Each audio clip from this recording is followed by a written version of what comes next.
Hola a todos, este es el canal de la enciclopedia.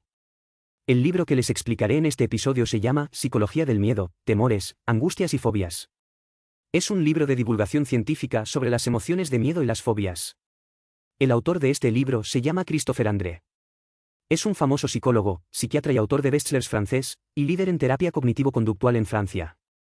El autor se dedica al tratamiento de las fobias desde hace más de 20 años. Ha acompañado a muchos pacientes con fobias a los lugares que temen y les ha ayudado a superar los obstáculos de sus corazones. También ha condensado su comprensión de la fobia en este libro. Con la experiencia del autor, podemos entender el miedo científicamente, y quizás no seamos tan impotentes la próxima vez que nos enfrentemos a esas cosas que nos asustan. Entonces, ¿por qué sentimos miedo? ¿Por qué los miedos de algunas personas se convierten en fobias? ¿Cómo debemos superar el miedo? Después de escuchar este programa, lo entenderás. Todo el mundo siente miedo a veces, tal vez cuando necesita hablar en público, cuando un avión despega o aterriza, o cuando de repente encuentra un insecto o se encuentra con un animal feroz. Sin embargo, muchas veces sentimos miedo y vergüenza para hablar de ello, evitaremos las cosas que nos asustan y evitaremos esta emoción, intentando aparentar que no tenemos miedo de nada. Pero como decía el autor, el miedo es en realidad una emoción muy básica, universal, inevitable y muy necesaria. Es como un sistema de alarma, con nuestros antepasados podrían sobrevivir en la peligrosa selva primitiva. Se puede decir que el miedo es parte del patrimonio humano y nos ayuda a mejorar nuestra probabilidad de supervivencia. Pero al igual que el sistema de alarma puede funcionar mal, si no somos capaces de regular nuestros miedos, podemos desarrollar fobias. Las estadísticas muestran que casi la mitad de los adultos ha experimentado miedo excesivo, y aproximadamente una cuarta parte de las personas que sufren miedo excesivo padecen fobias. Si el miedo es una emoción que no se menciona a menudo, entonces tenemos que entenderla bien y científicamente. A continuación, interpretaremos este libro en 3 partes. Primero, ¿cómo es la fobia y por qué la gente la padece?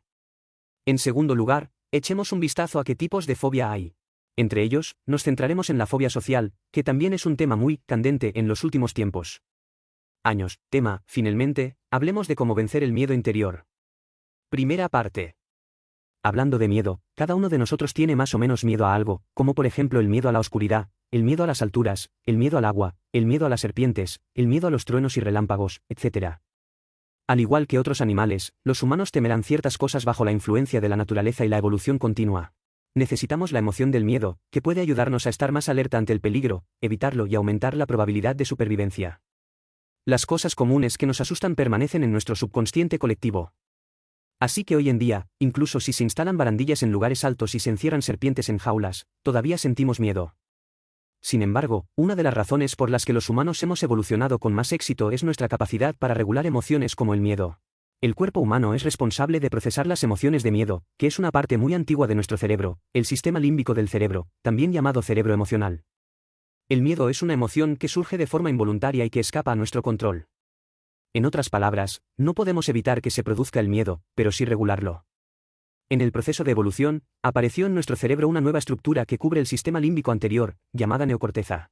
La neocorteza nos permite decodificar y regular nuestras emociones.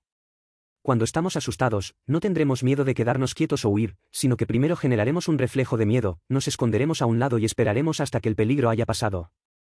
Puede volver a la escena del crimen y ver qué pasó.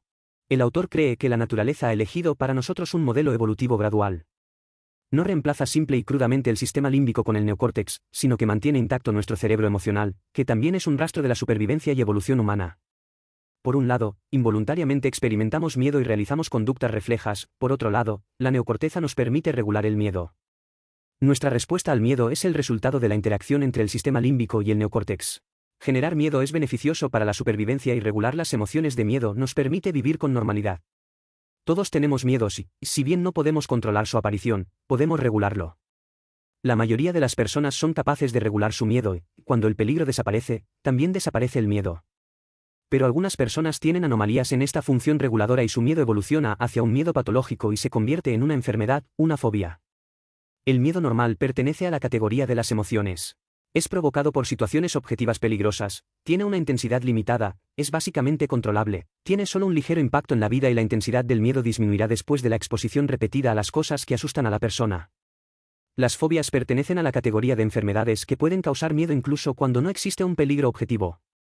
La intensidad del miedo puede provocar ataques de pánico. El paciente tiene un comportamiento de evitación severo y tiene un gran impacto en la vida, incluso si el miedo ocurre. Tras exposiciones repetidas, Tampoco hay pérdida de intensidad. Las personas con fobias pueden tener miedo de cosas que pueden resultar incomprensibles para las personas no fóbicas e incluso pueden parecer quisquillosas. Sin embargo, el autor descubrió a través de una gran cantidad de investigaciones que las personas con fobias y las personas sin fobias perciben el mundo de manera diferente y cometerán algunos errores de percepción. Por ejemplo, al acercarse a determinados animales, las personas con zoofobia pueden ver al animal correr hacia ellos, e incluso sentir que el animal ya está encima de ellos. Las personas con acrofobia pueden sentir que se caen cuando se asoman. El nivel de activación de sus sentidos es completamente diferente al de las personas sin fobias. Incluso si el perro está atado y el cerebro racional sabe que no es una amenaza, la amígdala responde mucho más rápido que el cerebro racional. Antes de que su cerebro racional pueda reaccionar, su amígdala hace sonar la alarma. Entonces, ¿por qué la gente sufre fobias? El autor cree que las fobias se forman bajo la doble influencia de factores fisiológicos y ambientales. Los factores fisiológicos se heredan desde el nacimiento, incluida la herencia familiar y la herencia de especies. La herencia de especies es lo que dijimos anteriormente, el miedo a ciertas cosas en el subconsciente colectivo de la humanidad. Los factores ambientales son experiencias de la vida personal. Las diferentes fobias tienen diferentes grados de influencia de los dos factores, por ejemplo, el miedo al agua, a los animales y a las alturas se ve más afectado por factores genéticos, mientras que el miedo a conducir provocado por un accidente automovilístico se ve afectado por factores adquiridos. En la mayoría de los casos, las fobias son el resultado de la interacción de dos factores y los genes no pueden determinarlo todo. Por ejemplo, un niño con una personalidad sensible tendrá trayectorias de desarrollo completamente diferentes en diferentes entornos de vida. Una educación inadecuada y un entorno que no proporciona una sensación de seguridad pueden empeorar los miedos de los niños, pero un entorno de vida seguro y una educación que ayude a los niños a aliviar sus emociones pueden reparar las personalidades sensibles de los niños. Los niños tienen miedo de muchas cosas, como miedo a la oscuridad, miedo a los extraños, miedo a dejar a sus padres, etc. Por un lado, estos miedos pueden mantener a las personas alejadas del peligro durante una infancia vulnerable. Por otro, a medida que crecen, algunos miedos infantiles pueden convertirse en miedos excesivos o incluso fobias. De hecho, el 23% de los miedos de los niños son trastornos de ansiedad subyacentes, que requieren una intervención temprana. Las fobias de muchas personas adultas están relacionadas con determinadas experiencias de su infancia, y el término sombra infantil puede representar este fenómeno hasta cierto punto. Sin embargo, los padres a menudo subestiman los miedos de sus hijos, creyendo que los miedos de sus hijos se resolverán por sí solos a medida que crezcan. Si no intervienen antes, sus hijos pueden carecer de la capacidad de enfrentar sus miedos cuando crezcan, haciéndolos más vulnerables que otros niños sufren fácilmente de fobias. A continuación, comprendamos el mecanismo de la fobia, que son las características de la fobia.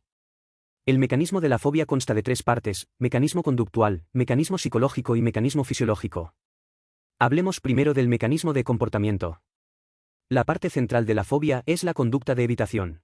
Esta evitación incluye evitar ciertas situaciones, como evitar hablar en público, evitar viajes que requieran volar, también incluye evitar ciertas imágenes, palabras e ideas, pero muchos estudios han demostrado que evitar deliberadamente ciertos pensamientos solo hace que las personas sean más ansiosos. Esa es la paradoja de un pensamiento aterrador: cuanto menos quieres pensar en él, más no puedes evitar concentrarte en él.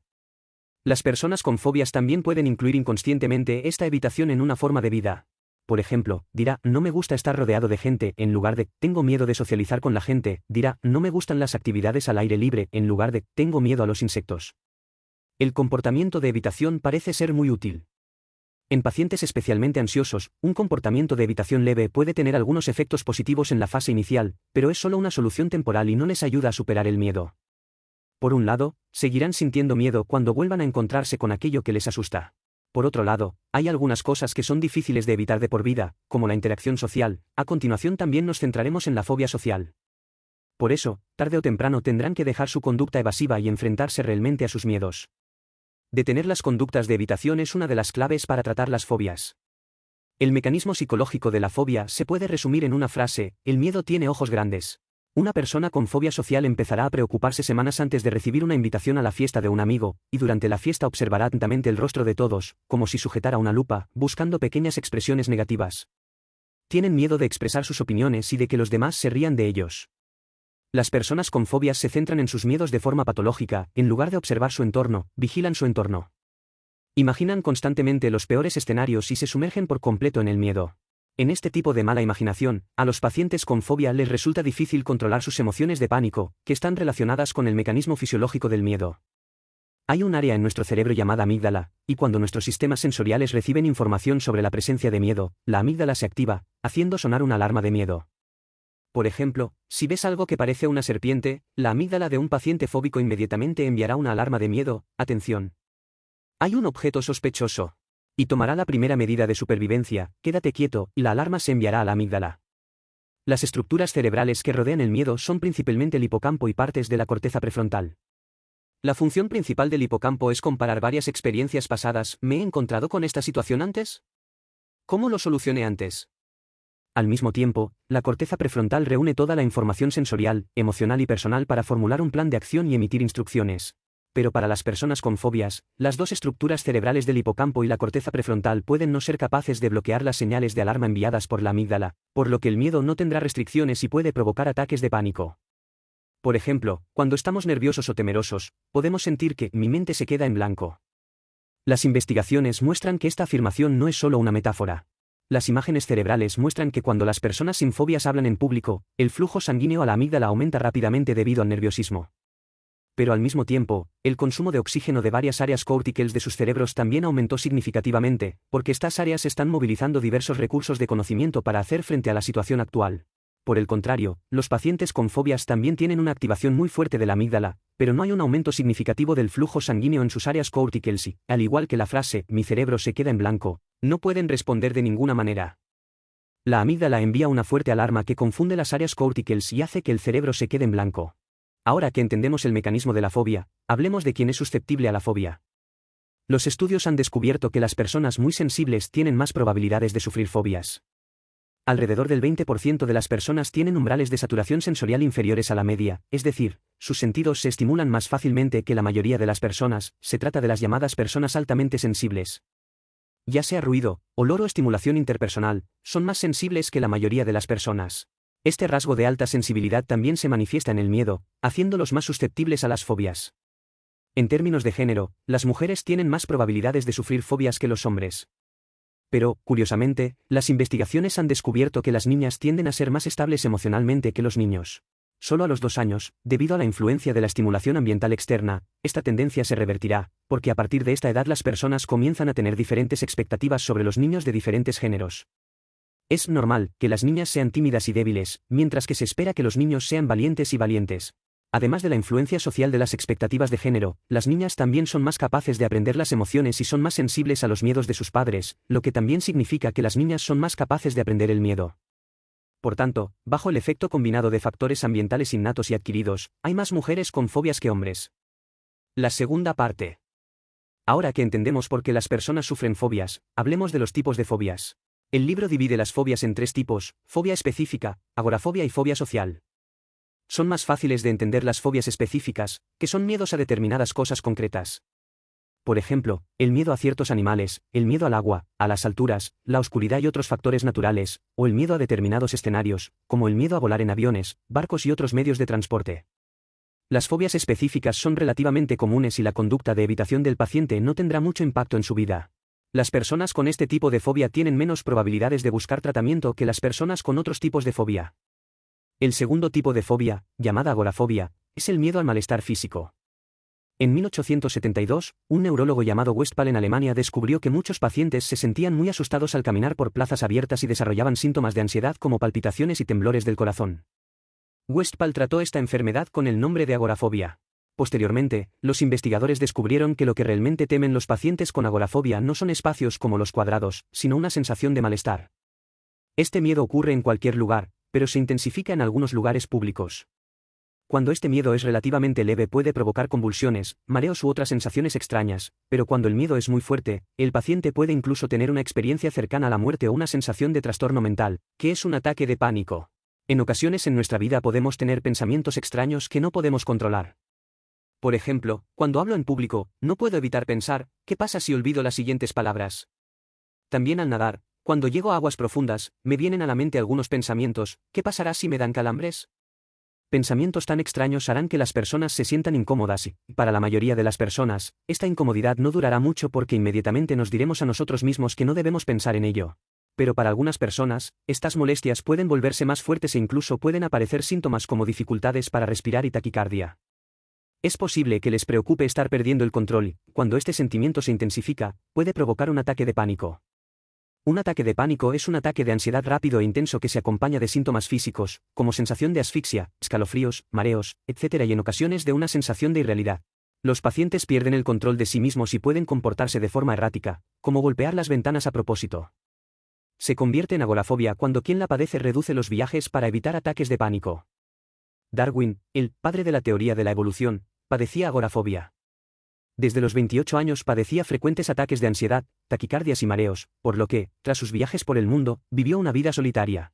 El tercer tipo de fobia es la fobia social, que el autor cree que es el tipo de fobia más destructivo porque destruye el atributo fundamental de los humanos como animales sociales. La mayoría de nosotros somos un poco nerviosos o tímidos en situaciones sociales, miedos que son benignos y normales. Hoy en día nos gusta bromear, soy un terrorista social, y la mayoría de la gente es así. Realmente no seremos incapaces de llevar a cabo interacciones sociales normales ni tendremos dificultades para aceptar la mirada de los demás. Pero la verdadera fobia social no es así. Es una condición fuerte. Los pacientes sentirán mucho dolor e incluso tendrán ataques de pánico en situaciones sociales. También se sentirán ansiosos, avergonzados y deprimidos debido a su incompetencia social, lo que afecta seriamente la calidad de vida. Algunos pacientes con fobia social tienen miedo de cualquier interacción en la vida diaria. El miedo proviene de los ojos de los demás y su vida social será muy dolorosa. Las estadísticas epidemiológicas muestran que entre el 2% y el 4% de las personas padecen esta enfermedad y muchas de ellas padecen depresión o adicción al alcohol al mismo tiempo. Además, a menudo lleva mucho tiempo diagnosticar la fobia social, siendo el tiempo medio de diagnóstico de 15 años. En realidad existen muchos tipos de fobia social, algunas tienen miedo de situaciones en las que necesitan expresarse, como participar en entrevistas y hablar en público, algunas tienen miedo de la mirada de los demás, como simplemente caminar, beber agua, etc. Tienen miedo de ser observados, algunos tienen miedo de expresarse y de expresar sus pensamientos más profundos, lo que dificulta establecer relaciones cercanas con los demás. La fobia social puede ocurrir en personas con diferentes personalidades. Algunas personas tienen personalidades evasivas, son demasiado sensibles a las opiniones de otras personas y son propensas a sobreinterpretar las expresiones y palabras de otras personas, y se resistirán a participar en actividades sociales. Pero también hay un tipo de paciente que es confrontativo, también tiene miedo, pero elige afrontar las situaciones sociales y protegerse mediante la indiferencia y conductas agresivas para mantener a los demás a distancia. Su apatía es solo la capa exterior, debajo se esconde una profunda ansiedad y una carga emocional. Sin embargo, todos los diferentes pacientes con fobia social muestran algunas características comunes, es decir, están excesivamente centrados en sí mismos, son propensos a una fuerte autocrítica y a una reflexión negativa sobre sí mismos, y propensos a la ira. Se centran en sí mismos no por narcisismo, sino porque prestan mucha atención a sus propias reacciones físicas. Por ejemplo, cuando empiece a sonrojarse, seguirá pensando en su mente, ¿los demás notarán que me estoy sonrojando? ¿Cómo puedo dejar de sonrojarme? Después de las actividades sociales, los pacientes con fobia social se examinarán y reflexionarán negativamente sobre sí mismos y sentirán que se han desempeñado mal. Esto los hace propensos a sentir vergüenza e ira, a menudo sentirse cansados del mundo y odiar a todos los que los rodean. Todo lo anterior afectará gravemente a la vida social de los pacientes con fobia social. Además de las 3 fobias anteriores, también existen algunas fobias raras. Algunas personas tienen miedo de morir asfixiadas, solo pueden comer alimentos semilíquidos cortados en trozos pequeños, tienen miedo de tomar medicamentos en cápsulas y no pueden usar ropa de cuello alto ni corbata. Otros tienen miedo de vomitar en lugares públicos y no comen antes de asistir a eventos sociales por temor a vomitar en lugares públicos. Todo tipo de cosas que quizás no imaginas pueden ser objeto de gran temor para algunas personas. No importa qué tipo de fobia sea, provocará cierta interferencia en la vida del paciente, por lo que superar el miedo es un curso obligatorio para los pacientes con fobia. De hecho, incluso para las personas que no tenemos fobias, ocasionalmente tenemos cosas que temen y momentos de miedo en nuestras vidas, por lo que aprender a superar el miedo es significativo para todos. La tercera parte. Entonces, ¿cómo vencer el miedo? El problema no es el miedo, sino la reacción al miedo. El problema de las fobias es la vulnerabilidad ante el miedo. La solución al miedo es aprender a dejar de tener miedo al miedo y aprender a controlarlo. El tratamiento de la fobia consiste en dejar que el paciente fóbico enfrente su miedo y acepte cierto grado de miedo. Los autores sugieren que actualmente solo 2 tratamientos han demostrado ser eficaces, la medicación y la terapia cognitivo-conductual. Entre ellas, la terapia cognitivo-conductual ha sido la terapia más recomendada para el tratamiento inicial de las fobias en los últimos 10 años. El objetivo de la terapia cognitivo-conductual no es descubrir la fuente del miedo del paciente y recordar el pasado doloroso con él, sino adaptar los síntomas y el entorno para ayudar al paciente a afrontar su miedo solo y ganar autonomía. Las técnicas clave incluyen terapia de exposición y reestructuración cognitiva, así como relajación, control de la respiración y más. A continuación, tomaremos la fobia social como ejemplo para hablar en detalle sobre los métodos para tratar la fobia. En primer lugar, las personas con fobia social necesitan realizar algunos ejercicios cognitivos. Para los pacientes con fobia social, una clave para tratar la fobia social es aceptarse a sí mismos tal como son y cambiar algunos de sus malentendidos cognitivos. Las personas con sociofobia tienden a preocuparse mucho y, a menudo, interpretan mal las opiniones que otras personas tienen sobre sí mismas. Suelen tener pensamientos negativos sobre sí mismos cuando socializan, pensando, parezco estúpido, dije algo incorrecto, etc. Pero debes saber que no todo el mundo te está juzgando y que la gente no te señalará con el dedo. Los pacientes con ansiedad social deben aprender a reconocer estos pensamientos cuando surgen y detenerlos de manera oportuna. Cuando identifiques tu miedo, aprende a analizarlo, intenta cambiar tu modo de pensar y deja de hacer predicciones poco realistas. Las personas con sociofobia no pueden evitar imaginar el peor de los casos, lo que les causa una ansiedad innecesaria. Por ejemplo, algunas personas tienen miedo de ir a cenas, les preocupa no poder conversar con la gente de forma muy fácil y natural, y les preocupa que los demás los miren de manera diferente. Pero en realidad tenía derecho a no hablar y estaba bien charlar de manera informal, era solo un ritual social. Es muy importante hacer algunos ejercicios de cambio en este tipo de modo de pensamiento. Escenarios que les asustan, como hablar en una reunión, ir de compras a una tienda, etc., pueden revisarse de forma positiva cambiando su forma de pensar. Los pacientes con sociofobia lo que necesitan es decirse a sí mismos que no deben imaginar demasiado y preocuparse por las opiniones de los demás, ni complacer a todos. Además de los ejercicios cognitivos, superar el miedo social también requiere algunos ejercicios en escenarios reales, y los ejercicios de exposición son un método común. Entre ellos, los más clásicos son los ejercicios de exposición situacional, en los que los terapeutas invitan a los pacientes a afrontar sus miedos, como pedir a los pacientes con fobia social que den hablar en público. Otro método consiste en exponer los sentimientos internos, que se refieren a los sentimientos físicos que temen los pacientes con fobia, es decir, los sentimientos incómodos y ansiosos. El terapeuta creará deliberadamente esta incomodidad, como pedirle al paciente que suba las escaleras para acelerar los latidos del corazón, sentarse en una silla y girar unas cuantas veces para lograr el efecto de mareo, y guiar al paciente hacia un lado para practicar y aprende a soportarlo sin ansiedad, este sentimiento de malestar. Los ejercicios de exposición permiten a los pacientes afrontar sus miedos paso a paso, y esta terapia requiere seguir algunas reglas. En primer lugar, el tiempo de exposición debe ser largo, generalmente más de 45 minutos. En segundo lugar, la exposición debe ser integral y tratar de evitar incluso conductas de evitación leves. La exposición debe repetirse. Una práctica de exposición no es suficiente. Debes practicarla repetidamente para transformar gradualmente las sinapsis de tu cerebro y hacer que tu cerebro emocional crea gradualmente que el peligro no existe. Lo más importante es que los ejercicios de exposición deben realizarse de forma gradual. Por ejemplo, los pacientes con acrofobia pueden intentar primero pararse en una silla, luego en una mesa, luego en un balcón, un puente, etc. Para un paciente con fobia social, puede enumerar 10 situaciones que le dan miedo, clasificarlas según el grado de ansiedad y realizar ejercicios de exposición de menor a mayor para superar gradualmente todas las situaciones que le provocan ansiedad. El primer objetivo podría ser pedir direcciones a un peatón y el segundo objetivo podría ser entrar a una tienda y hablar con un vendedor desconocido. Comience con metas pequeñas, tómese su tiempo y haga una cosa a la vez.